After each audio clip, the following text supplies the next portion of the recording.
আসসালামু আলাইকুম। আজকে আমরা প্যাসেজ নারেশনের পরিবর্তন করার নিয়ম শিখব। আমরা যখন প্যাসেজ নারেশন পরিবর্তন করব, আমাদের সর্বপ্রথম কাজ হচ্ছে আমাদের প্যাসেজটা সম্পূর্ণ ভালোভাবে পড়তে হবে। ভালোভাবে পড়ে আমাদের প্যাসেজ থেকে বক্তা এবং শ্রোতাকে ফাইন্ড আউট করতে হবে।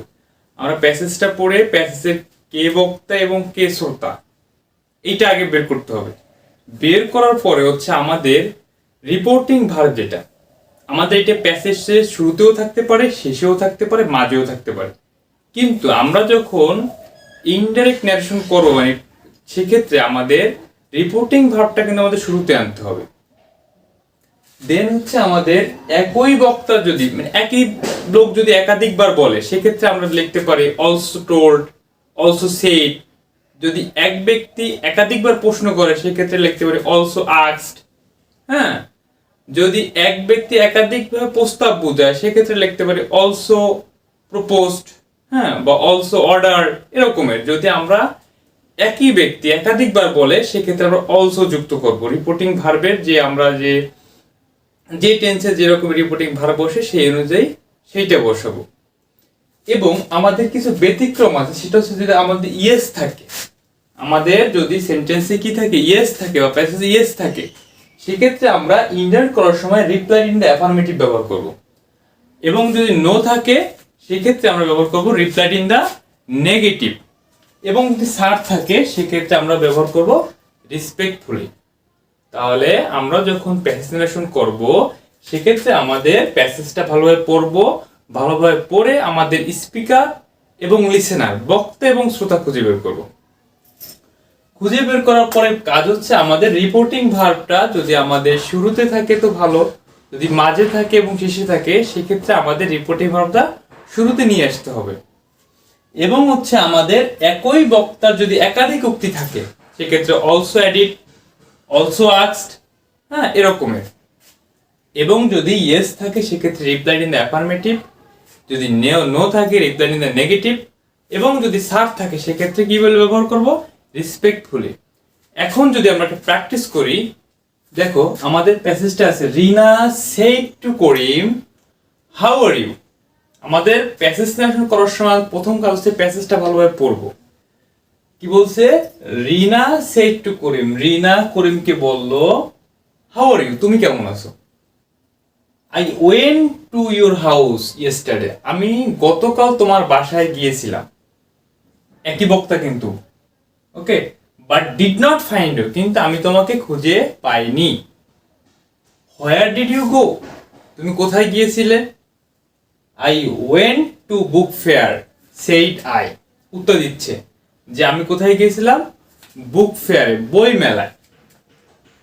সেইড করিম, করিম বলল I had to maintain our school stall, কি করছি, যে আমি আমার স্কুলের যে স্টল আছে সেটাকে মেইনটেইন করছি।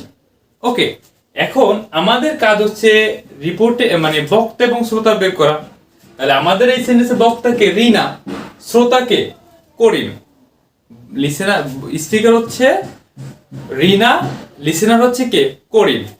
দেখো হাউ আর ইউ প্রশ্ন করছে, সেক্ষেত্রে আমরা কি বসাবো, আস্কড। কি বসাবো, আস্কড। তাহলে কি হবে, Rina asked Karim, Rina asked Karim how are you. WS question যদি থাকে, তাহলে আমরা কমার পরিবর্তে সেটি বসাবো। তাহলে কি হবে, হাউ। কি হবে, হাউ আর ইউ। এখন যখন আমরা ইনডাইরেক্ট করব, সেক্ষেত্রে তো আমাদের অ্যাসার্টিভ সেন্টেন্সে হবে। সেক্ষেত্রে ইউটা হচ্ছে সেকেন্ড পারসন, সেকেন্ড পারসন পরিবর্তন কি অনুযায়ী, অবজেক্ট অনুযায়ী। তাহলে কি হবে, হি। কি দেব, হি। আর থাকলে কি হবে, ওয়াজ, হাউ হি ওয়াজ। ওকে, এখন দেখো I went to your house yesterday, এ কথাও কিন্তু কে বলছে, রিনা বলছে। তাহলে আমরা লিখতে পারি অ্যান্ড টোল্ড, এবং বলল, কি লাগবো, অ্যান্ড টোল্ড, কমার পরিবর্তে that I went to your house yesterday. তাহলে আইটাকে রিনা, কি হবে, রিনা। সেক্ষেত্রে কি হবে, she went to your house yesterday. তাহলে এইখানে দেখো ওয়েন্ট পাস্ট টেন্সে আছে, সেক্ষেত্রে কি হবে, পাস্ট টেন্স থাকলে কি হয়, পাস্ট পারফেক্ট টেন্স, তাহলে কি হবে, she had gone, went, gone to your, তাহলে কি হবে, his house the previous day, yesterday থাকলে কি হয়, the previous day,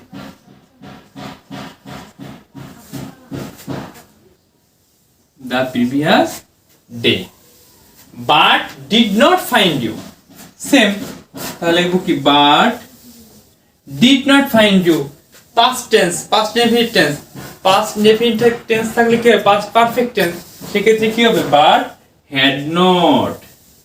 had not found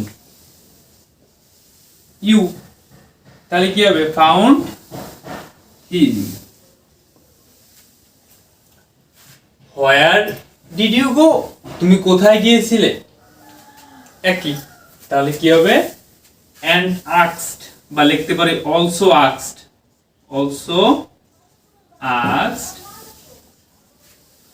WS question আছে, সেক্ষেত্রে কি হবে,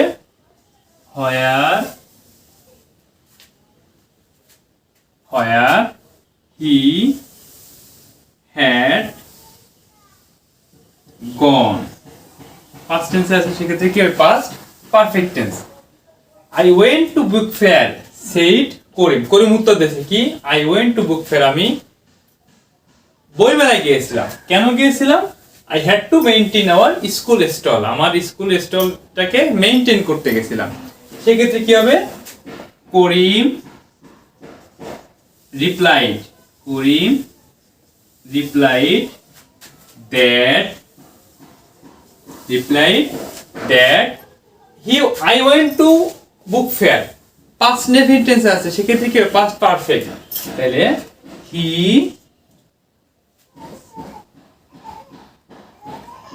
had gone to book fair, and he told লিখতে পারি, he told that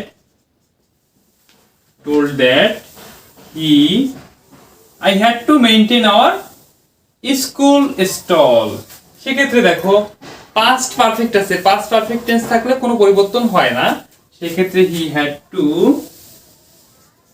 maintain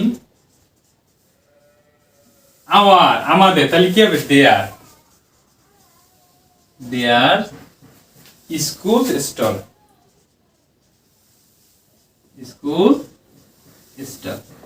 ওকে, তাহলে কি বললাম, যে আমাদের যখন আমরা প্যাসেজ ট্রান্সলেশন করব, সেক্ষেত্রে আমাদের সর্বপ্রথম স্পিকার এবং লিসেনার খুঁজে বের করতে হবে, এবং আমাদের রিপোর্টিং ভার্ব যদি শুরুতে থাকে তো ভালো, যদি মাঝে থাকে বা শেষে থাকে, সেক্ষেত্রে সেটাকে আমাদের শুরুতে নিয়ে আসতে হবে, এবং হচ্ছে আমাদের একই বক্তা যদি একাধিকবার বলে, সেক্ষেত্রে আমরা অলসো সেড বা অলসো আস্কড বা অলসো অর্ডার, এভাবে আমরা লিখবো। যদি ইয়েস থাকে সেক্ষেত্রে রিপ্লাইড ইন দ্য অ্যাফার্মেটিভ, যদি নো থাকে রিপ্লাইড ইন দ্য নেগেটিভ, এবং যদি সাব থাকে সেক্ষেত্রে কি দেবো, রেসপেক্টফুলি। ওকে, তাহলে দেখো কি লিখলাম, রিনা সেড টু করিম, রিনা করিমকে বললো, হাউ আর ইউ, তুমি কেমন আছো। আমরা মানে এক একটা ভাগ করব, আমরা যখন প্রেজেন্টেশন করি আমরা বিশাল প্যাসেজ দেখে আমরা এটাকে কনফিউশনে পড়ে যাই, আমরা কিভাবে করব। আমরা এক একটা সেন্টেন্স আকারে করি, এক একটা ভাবে সলভ করি, তাহলে দেখবো যে সহজ। হাউ আর ইউ, তুমি কেমন আছো, প্রশ্নবোধক, সেক্ষেত্রে কি দেবো, আস্কড করি। How he was, WS question আছে, সেক্ষেত্রে ডাব্লিউএস কোশ্চেন আছে, সেক্ষেত্রে সেটি বলবে how he was.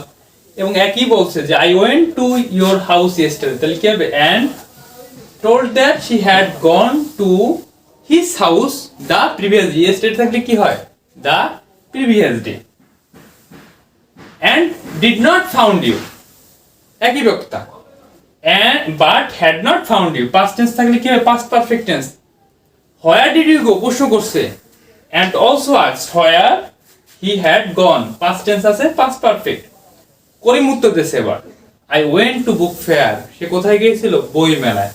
Karim replied that he had gone to book fair, past tense আছে, past perfect, I had to maintain our school store, এই কথাও করিম বলছে, সেক্ষেত্রে আমরা কি লিখছি, and told that he had to maintain their school stock.